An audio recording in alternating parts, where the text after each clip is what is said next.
don't know what they expect us to do. I feel like a motor mechanic who's been asked to patch up an electronic computer. Pulse in the wrong place, too. Never seen anything like it. It's a bit odd, Doctor. Yeah, and the police guard, too. By the way, where's the telephone number the policeman said to ring? Yes, sir. Oh, thanks. Oh, yes, here it is.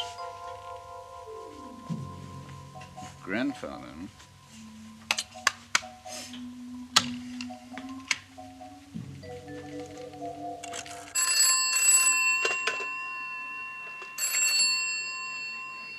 Walsh here. Hospital. Colonel Nash, yes. Just 1 minute, please. Nash here? Yes? Yes? His what? Grandfather. Now, look here, Doctor.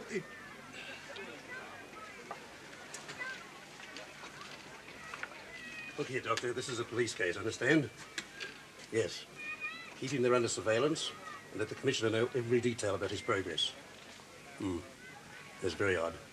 As long as you keep him alive. Right. Now, where was I? Oh, yes. Now, you kids must remember something between the three of you.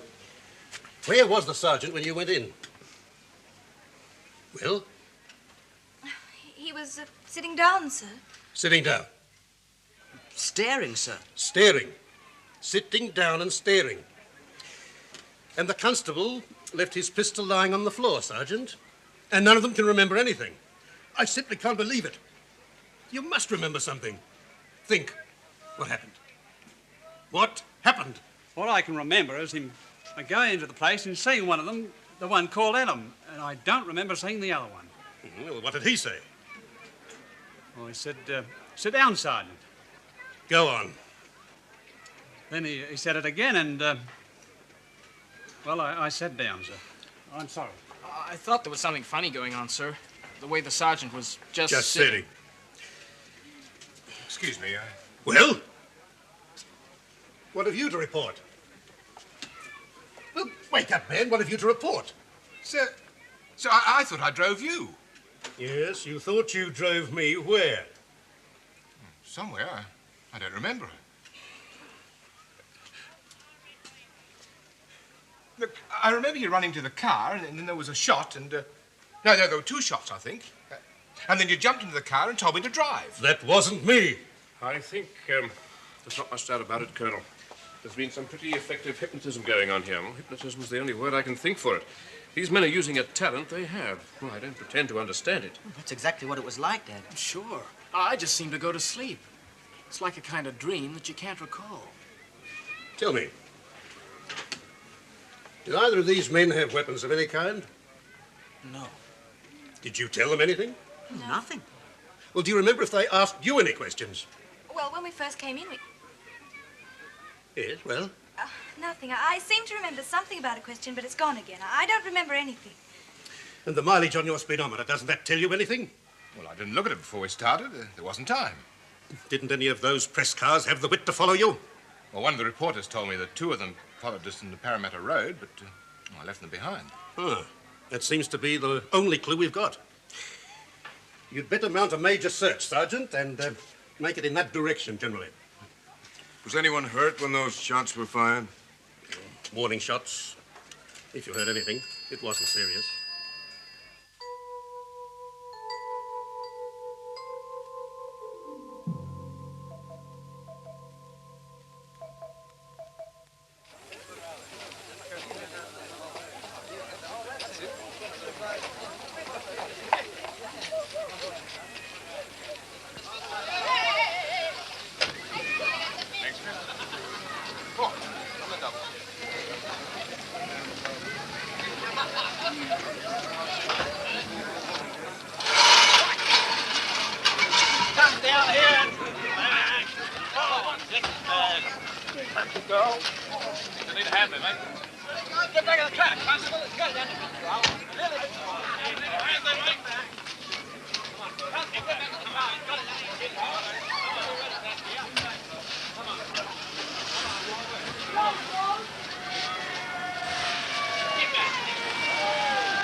here, Mr. Lindenberger.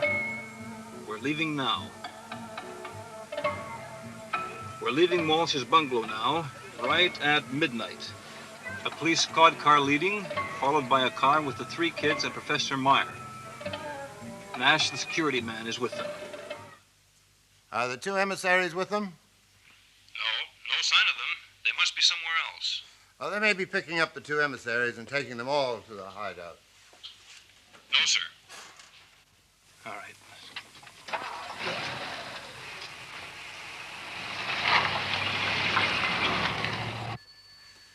Well, Pumbridge, it's beginning to roll.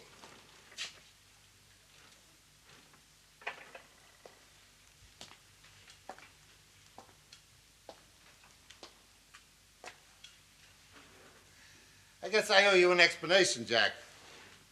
This sudden visit to your country is not strictly in the line of ordinary business. I'd work that out for myself. Your country happens to be the center of world interest right now. Another one?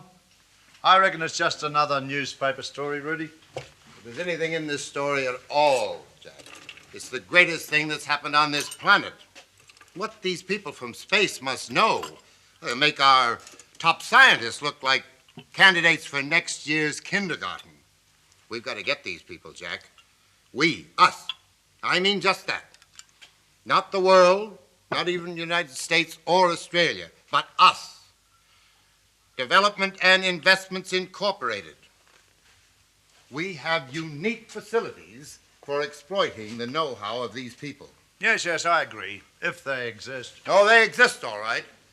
And the way world opinion is shaping, they'll fall into our lap if we play our cards right. The whole world is scared of them right now. Nobody wants them, excepting us. And we're going to get them. Easier said than done, Rudy. Not if we find them a place to live. You're our Australasian managing director, Jack. You've got your finger on everything in this part of the world. Now, I'm relying on your experience and advice all the way. There's billions of dollars in this, Jack. Everything the corporation has so far achieved throughout the whole world look like peanuts compared to this. This is going to be the biggest takeover in industrial history.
Please, stand full barriers.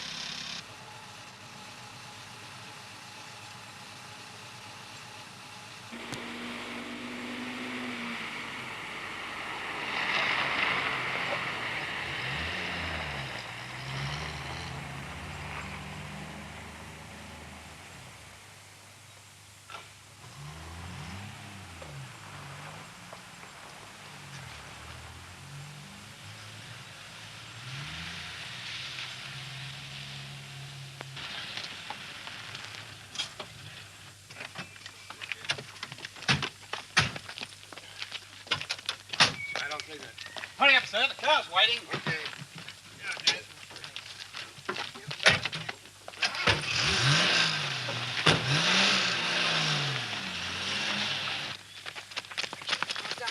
I'll put them down there. I'll see them. Wilson, quickly. Okay, where's the other one? Professor, good. Thanks, Colonel.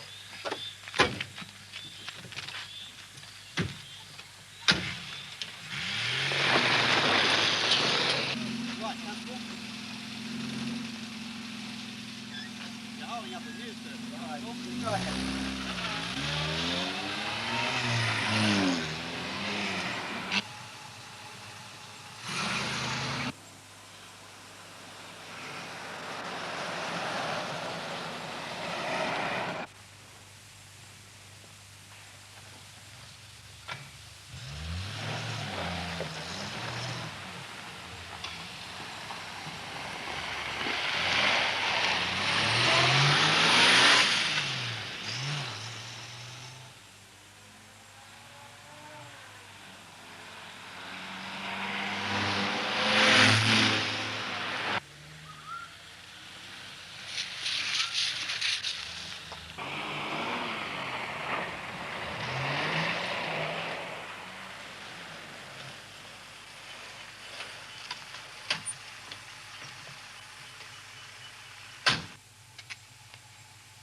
Give me the map.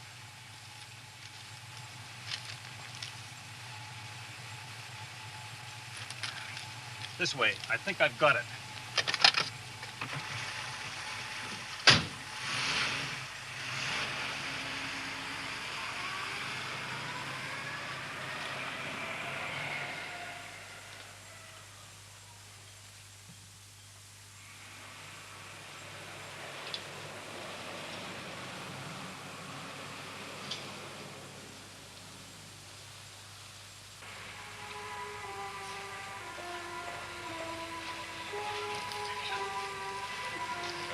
Ticket to Titchborne, please. Where, sir? Titchborne, near Parks. Certainly.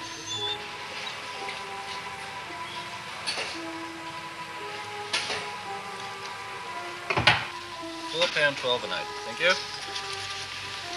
Thank you. 13. Thank you. Thank very you. much.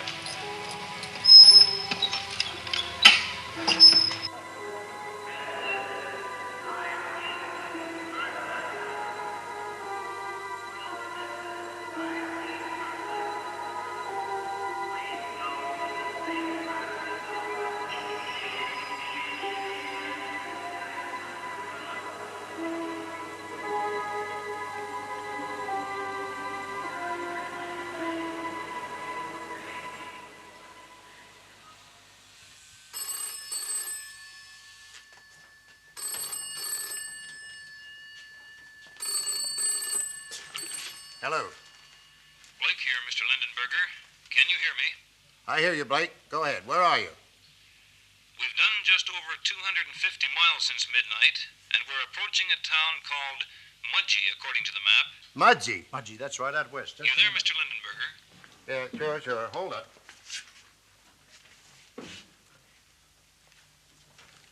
Here we are. Got it. Okay, Blake, what's been happening? Well, as predicted, we chased them all night, and this morning they tried to give us an over-elaborate slip. You lost them? Well, yes. What? No, it's not as bad as that. They're in another car, and we wanted to tail them for 40 miles. They lost us in some backtracks. But I reckon I know their destination, sir. Well, what do you reckon? They're heading north, sir, towards Orange and Parks. I rang Plumridge's old homestead on the company property. Police have been seen around the radio telescope. It all seems to figure. Good work, Blake. I'll go on, sir. Right. Call me when you've verified the destination. Warming up, Plumbridge. Soon we'll be face to face with our outer space friends.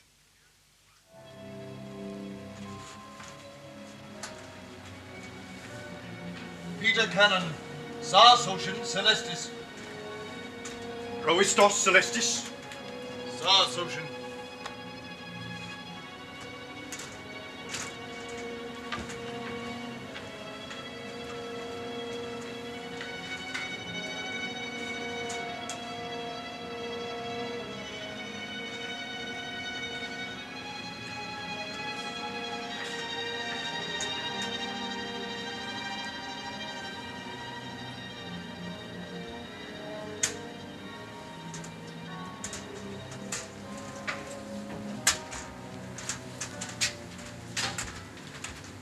you want me to do? You shall write from me a letter to your Prime Minister. All right. Are you going to send me back with it? This letter shall go back with you to the Earth planet. Oh, that's good. My people will be worried. At Canberra, there is a great house of government for your country. Parliament House, yes. There are courtyards within this place. Yes. It is there that you shall arrive at last. Canberra's a long way from Sydney. Wouldn't it be just as easy to land me at Sydney? We make of you a sign to your government. What do you mean, a sign? What's he mean about me being a sign? A sign of what? You shall be a sign to the Earth planet peoples of the powers of Soshuniss. But how? How can I be a sign of the powers of Soshuniss? Do you want me to tell them something or show them something you can do? You shall show them what we can do, if we must. What is it?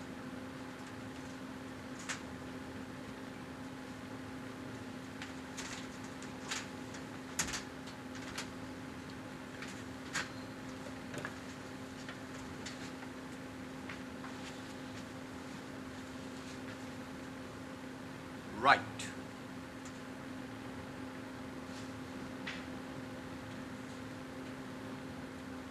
Write this, that they shall find you in the courtyard of the House of Parliament at Canberra. They won't have to find me. You just get me to Canberra, I can look after myself from there. Right, as I say. To your Prime Minister, a letter. Tell them that they shall find you in the courtyards of Parliament House. You want me to stand there and wait until they find me? They shall find you lying on the ground. What do you mean they'll find me lying on the ground? What are you going to do to me? Right.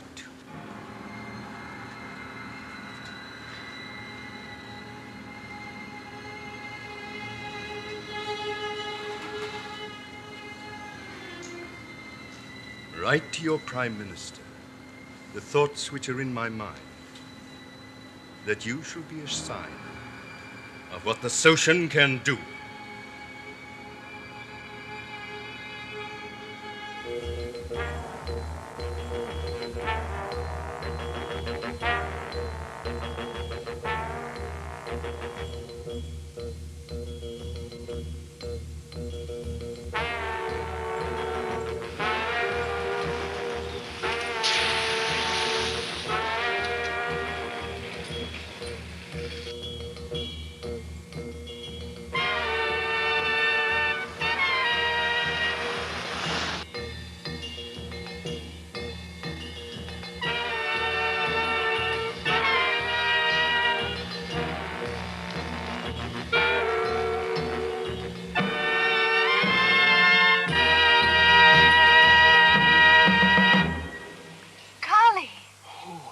Some country guest house.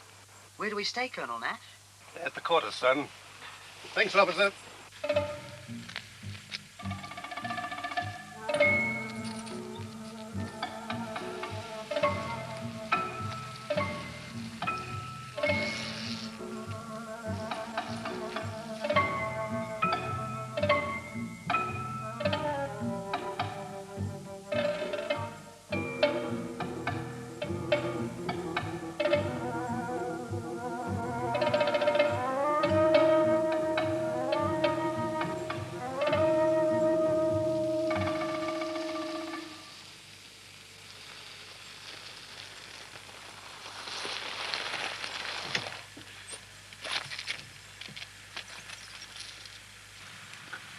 $210 feet. You're a big baby. Come on, Professor. We'll need you straight away. What about the kids? Take them straight to their quarters, Wilson. Yes, sir.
Plumbridge. Blake here. I was right. They're all at the radio telescope. You're kidding. He was right. Okay, Blake. Just watch. Take it quietly for a day. Feel your way. Ring me tonight and we'll work it out. That's incredible, sir. Fancy predicting that. What are you going to do now?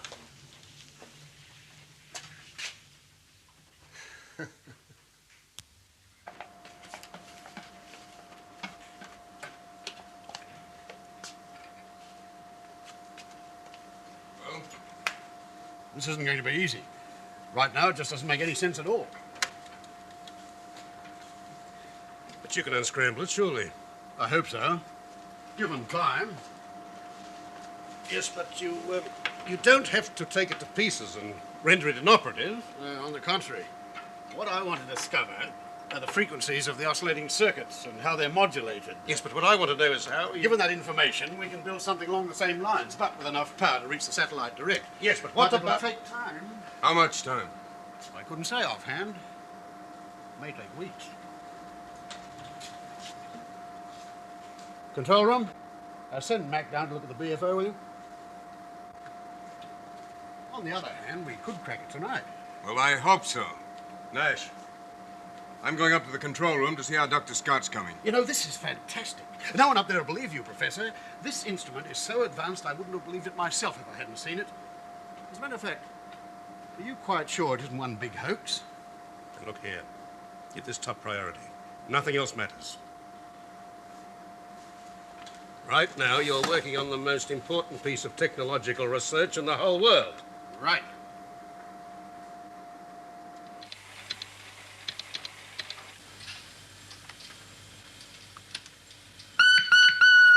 Vertex room, about to move in zenith angle. Zenith angle, correct. Get with the ephemeris, would you, Dave? Aerial cabin, about to move in zenith angle. Any luck, Dr. Scott? Nothing so far, I'm afraid. You mustn't expect quick results, Professor. Looking for a needle in a haystack's child's play compared to this. You're asking us to pinpoint a satellite with only the scantiest information about its possible orbit. We could search for years and not find it. Sure. We have this problem. This baby of ours has only a very narrow beam and we can't rotate at any speed. Certainly not fast enough to track any near satellite.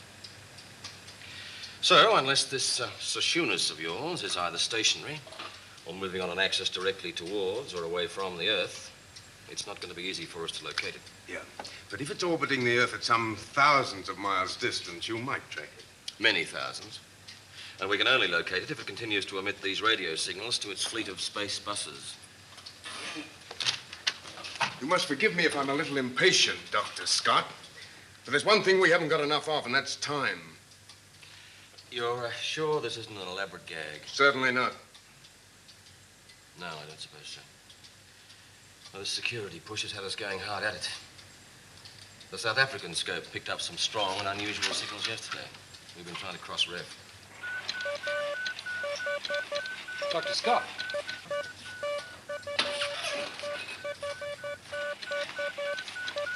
Specific? Could be.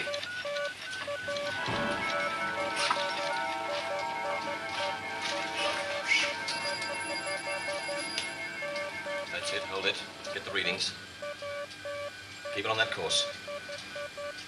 That's it. Spot on. Hold it. Well, this could well be it. Verify the distance, the orbital velocity, the precise course, frequencies of the signals. Analyze the lot and let me have the results. Yes, sir. This could be your lucky day, Professor. When will you be sure of this? Within a few hours, I hope. I'll have to check with Cape Kennedy to see if they've launched anything in the last few hours. The sky's full of satellites these days. Trouble is, there's a lot of Russian hardware out there that we can't check on. Look, I guess I could help some there with the United Nations. This is a global matter. We're all in this together, and the Russians aren't fools. Well, anything you can find out will help to cut down the time. I'll let you have all the information I can as soon as we've verified it. Scott, if you've located Soshuniss, you've helped to make history.